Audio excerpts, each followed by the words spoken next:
Oi, primeiro, tudo bem?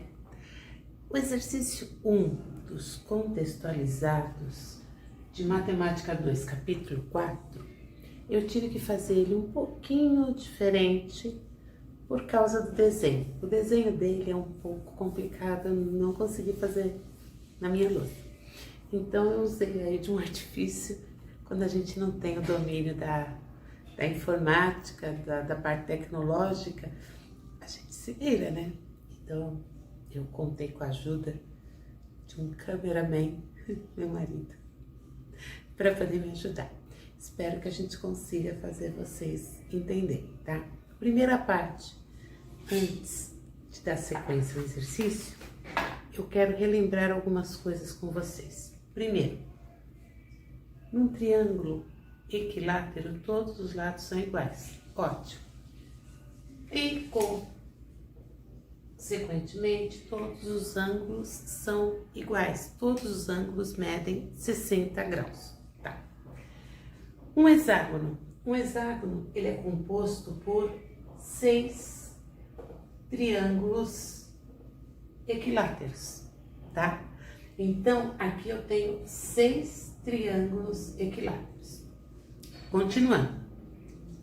Quando eu tenho um hexágono inscrito numa circunferência, o que acontece? Vamos pensar. Tá aqui a figura, vocês viram que eu construí aqui um dos triângulos. Se vocês prestarem atenção, o que significa esse pedaço aqui em relação à circunferência? É o raio. Só que, aqui também, só que o triângulo é equilátero, concordam? Então, o raio coincide com o lado do hexágono. Então, o raio e o lado do hexágono têm o mesmo valor. Outra coisa importante, a altura de um triângulo equilátero. Ela é dada por L raiz de 3 sobre 2. A altura parte o triângulo bem ao meio. Então, se vocês prestarem atenção no que eu vou falar daqui a pouco, eu vou falar dessa altura aqui. Então, eu tenho a altura partindo o triângulo equilátero bem ao meio. Se aqui eu falei que é 60 graus, eu sei que esse pedaço aqui vale 30, ok? Vamos para a segunda parte. Então, gente, como a gente viu no exercício, eu vou ter que construir um triângulo para poder saber as distâncias entre 3 e 5. Olha o que acontece aqui. Quando eu unir de 3 até 5, aqui é o raio do hexágono, aqui é o lado do hexágono que é igual ao raio, e aqui eu tenho outro raio. Tá. Do outro lado, quando eu unir com o 8, é aqui que é interessante a gente perceber.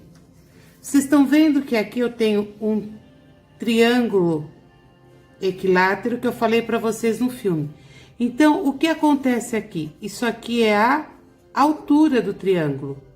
Aqui eu tenho outro triângulo, então eu tenho outra altura. A mesma coisa aqui. E a mesma coisa aqui. Então, eu tenho 4 alturas de triângulo. Quando eu juntar de 5 até 8 para poder saber essa distância, o que vai acontecer? Eu preciso saber essa distância. Essas eu consigo através do raio, essas eu consigo através da altura. E aqui, como eu faço para descobrir essa? Aí, se vocês prestarem atenção, vocês vão perceber que aqui eu falei para vocês que a gente tinha um triângulo. Então, se é equilátero, é 60 graus. Aqui, onde vai sair a minha distância, a minha reta da distância, eu tenho metade do ângulo de 60, então eu tenho 30. Logo, aqui eu tenho um ângulo de 90 graus. Se é 90 graus, aqui eu vou ter um triângulo retângulo.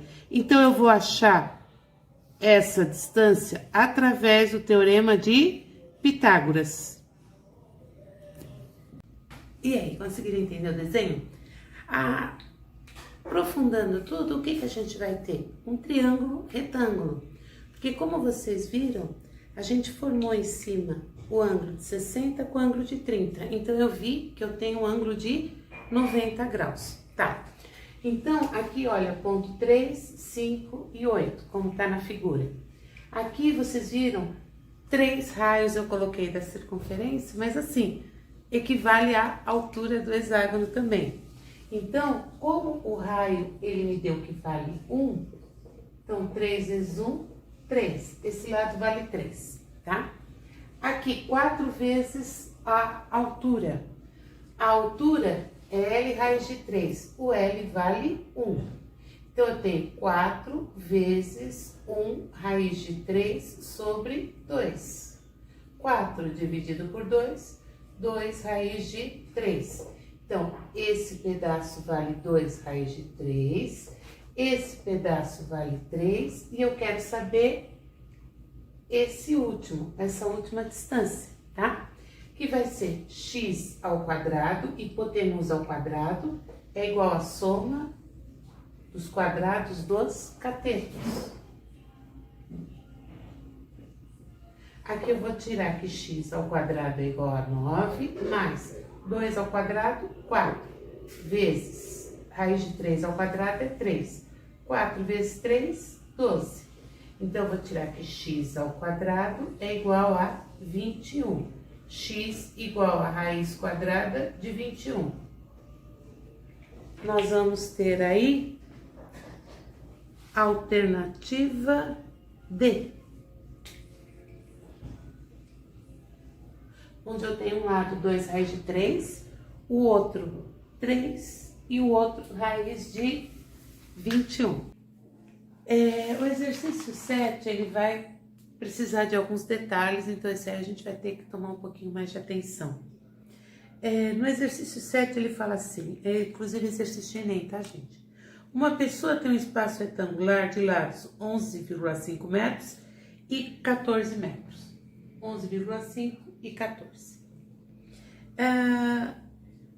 E pretende fazer um pomar doméstico de maçãs. Ao pesquisar sobre o plantio dessa fruta, descobriu que as mudas de maçã devem ser plantadas em uma cova com uma única muda e com um espaçamento mínimo de 3 metros entre elas e entre as laterais do terreno, tá? Então, entre as laterais do terreno, daqui eu tenho que ter 3 metros.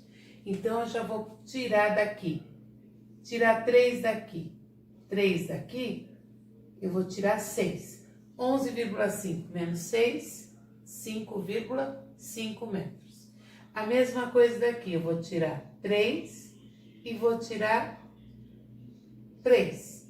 14 menos 6, eu vou ter 8 metros. Tudo bem até aí? Ai, que pergunta. Desculpa, gente. Então, 14 menos 6, 8 metros. O que a gente tem? A gente vai colocar as mudas. Só que quando a gente for colocar a muda, a gente já pode colocar direto, fazer o maior aproveitamento possível na lateral. Por quê? Porque eu já tirei o espaço daqui, tá?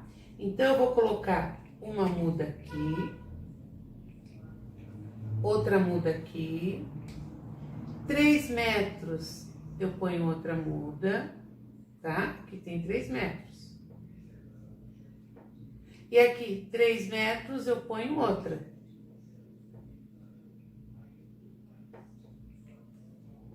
Do outro lado, a mesma coisa. Vou ter uma aqui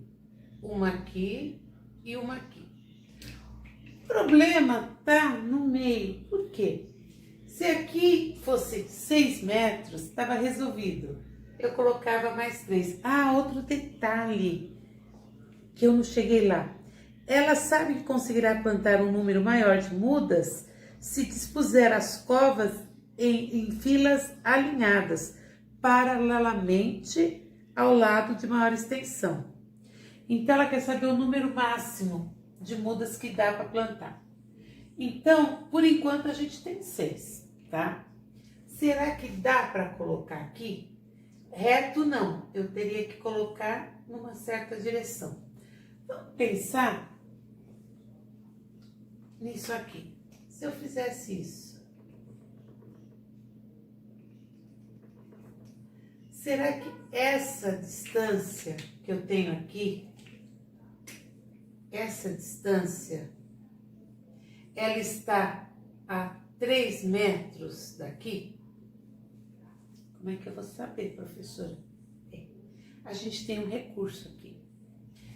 Vocês estão vendo isso aqui?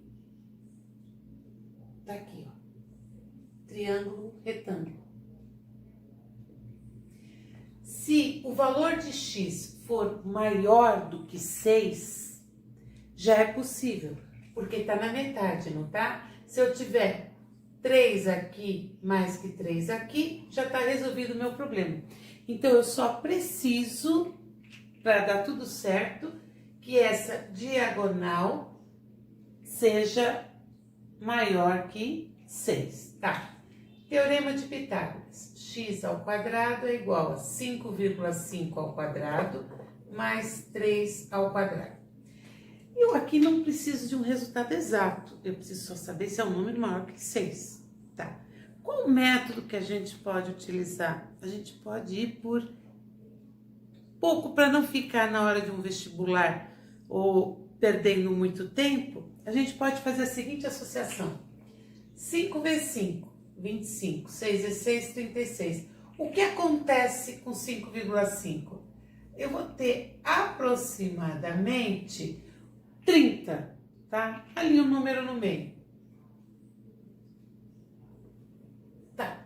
3 ao quadrado, 9. Isso vai me dar aproximadamente raiz quadrada de 39.